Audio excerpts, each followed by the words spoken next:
Conheçam o Jerry e a Marge, porque por trás desse sorrisinho maroto de vovô e vovó tem dois seres humanos que descobriram uma brecha na loteria e lucraram 27 milhões de dólares com isso. Então bora voltar um pouquinho no tempo para explicar para vocês qual que foi das ideias. Tudo começa em 2003, quando os americanos inventou um novo tipo de loteria, chamada Windfall. E a Windfall funcionava mais ou menos assim, você escolhia 6 números de 1 a 49, e se você acertasse entre 2, 3, 4, 5 e 6 números, você tinha direito a um prêmio. Mas ela tinha uma mecânica um pouco diferente das outras, tipo na Mega Sena, se ninguém ganha o prêmio máximo, o bagulho vai acumulando e acumulando e acumulando. A diferença da Windfall é que quando esse prêmio chegasse a 5 milhões, o prêmio maior de 6 números ia descendo para os outros. Então, tipo, o prêmio de 6 vira de 5, o prêmio de 5 vira de 4, o prêmio de 4 vira de 3 e por aí vai. E só para vocês terem um pouquinho de contexto, esse casal vivia numa cidade muito pacata, com tipo menos de 2.000 habitantes. Um lugar que não tinha porra nenhuma pra fazer. E eles tinham uma lojinha de conveniência lá. E assim, a vida deles era boa, eles viviam uma vida pacata, cuidavam dos filhos, ganhavam uma grana legal.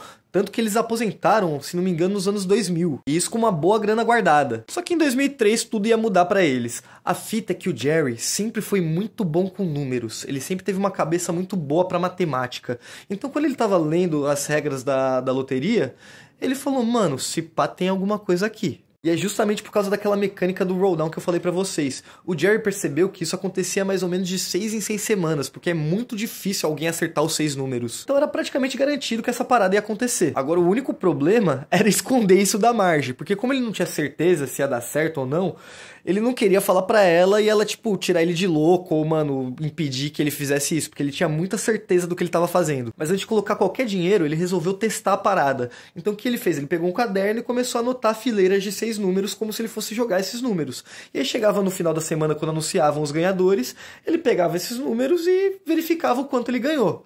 E na teoria era pra ele estar rico. Então, ainda sem contar pra sua esposa, ele resolveu colocar a teoria em prática pra ver se ia dar certo mesmo. Então, o que ele fez? Ele pegou 2.200 dólares pra comprar 2.200 bilhetes, pegou o carro dele, dirigiu pra uma cidade a 75 km de distância e comprou os bilhetes. Só que chegando em casa na hora do confere, teve um pequeno problema. Ele saiu perdendo 50 dólares. E qualquer ser humano normal, se pá, largaria a mão nessa. Só que o Jerry era diferenciado, minha rapaziada. Ele virou pra si mesmo e falou, meu irmão, é só questão de eu botar mais dinheiro, aí vai dar bom. Porque é o seguinte, não foi de louco que ele pensou isso. É a estatística da probabilidade. Quanto maior os seus números, maior sua chance de ganhar. E ele sabia disso. Então no próximo rolldown, lá foi ele comprar 3.200 dólares de bilhete. E dessa vez, meus amigos, ele fez 6.500 dólares. Ali ele já sabia que ia dar bom, mas ele queria testar mais uma vez só pra ter certeza. Então ele pegou 8.200 dólares, foi de novo de carro até o pico e comprou 8.200 bilhetes. Quanto que ele faturou? 15 mil dólares. Agora com a certeza que ele não tava pagando de louco, ele falou, mano, tá na hora de contar pra minha mulher. E foi isso que ele fez. E segundo ele, a única reação que ela teve foi sorrir. Porque a Marge era ligeira, ela conhecia as habilidades do marido com números. Então, tipo, quando ele contou pra ela, ela falou, moleque, nós vai imprimir dinheiro, já era. E agora eles podiam dobrar a operação, porque cada um ia pra uma lotérica comprar milhares de tickets. Dentro de 6 meses, eles resolveram envolver até os filhos deles. Então o Jerry, a Marge e seus filhos juntaram 18 mil dólares do dinheiro deles pra investir no esquema do pai. Só que deu ruim, rapaziada. Na mesma semana que eles meteram essa grana, alguém acertou os 6 números e levou o prêmio inteiro sozinho. Os filhos do Jerry, que já estavam achando o pai um maluco por essa ideia, ficaram putos com ele e não queriam mais saber dessa porra. Só que o Jerry, com o jeitão dele, convenceu os filhos que foi só uma onda de azar, que, mano, não ia acontecer de novo, que eles iam recuperar a grana toda e muito mais. Não deu outra, meu irmão. Em 2 semanas os caras já estavam ganhando grana. Foi aí então que eles abriram uma empresa para os amigos deles e as pessoas conhecidas entrarem e investirem na estratégia de aposta do Jerry. Porque lá nos Estados Unidos é permitido você fazer grandes grupos de apostas. Tipo, mano, juntar uma galera pra fazer uma inteira de uma grana bruta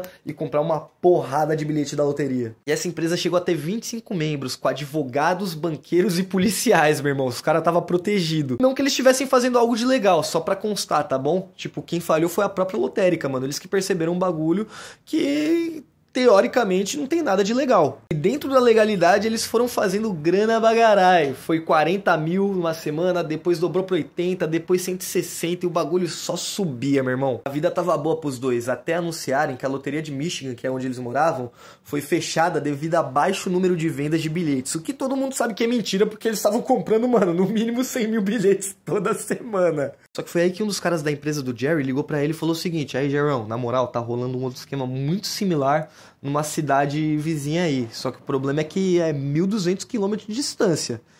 E o Jerry não conhecia ninguém por lá, porque a fita é o seguinte, os caras que ele comprava, os bilhetes, eles faziam um esquema e não contavam pra ninguém, tá ligado? Essa nova loteria também tinha uma regra onde, tipo assim, se sua loja vendeu mais de 5 mil bilhetes, você tem que avisar pros caras. Então ele precisava arrumar alguém de confiança. Só que esse mesmo mano que ligou pro Jerry falou, mano, eu conheço um cara, bora lá. E não deu outro, o Jerry pegou o carro dele, dirigiu por 12 horas até o pico, conversou com o dono do estabelecimento, combinou com ele uma porcentagem da empresa pra ele deixar imprimir basicamente centenas de milhares de bilhetes. E até 2009, esse casal tinha feito 5 milhões de dólares. E o Jerry, ele tinha uma regra muito simples. Fazer apostas modestas a longo termo, não tentar chutar o balde, fazer uma aposta de 1 milhão de bilhetes. Não, mano, vai comprando 10 mil, 20 mil, 30 mil, ganhando pouquinho em pouquinho, e ninguém vai perceber o que nós está fazendo. Só que tinha um pequeno problema. Não demorou muito tempo para um novo grupo de pessoas descobrir o mesmo esquema que o Jerry. E a fita é que esse novo grupo de pessoas estudavam numa escola chamada MIT, que é basicamente uma escola de gênios lá em Michigan, que por acaso é a cidade onde o Jerry dirigia 12 horas para comprar os bilhetes. E esses moleques da MIT, eles eram crânios, além deles serem um sistema muito melhor que o Jerry pra, mano, selecionar os números, porque o Jerry usava o computador, então era automático, muitas vezes repetia números, coisa e tal. Eles faziam tudo à mão, porque era todo mundo estudante vagabundo, não tinha, mano, tá ligado?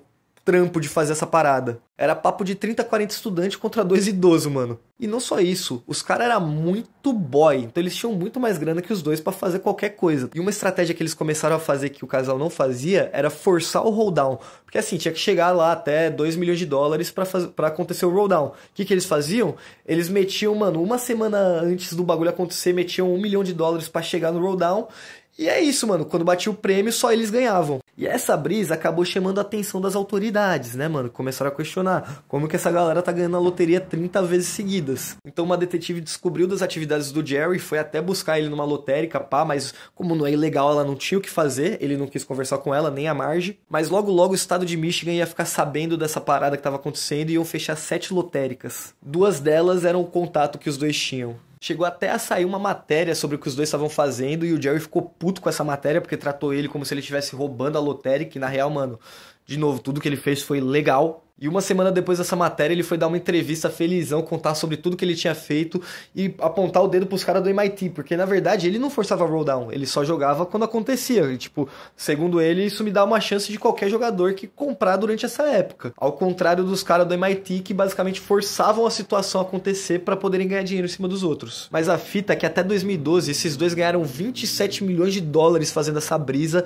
e até hoje eles estão muito bem de vida. Inclusive o bagulho rendeu até um filme estrelando o Bryan Cranston, que é o Walter White do Breaking Bad.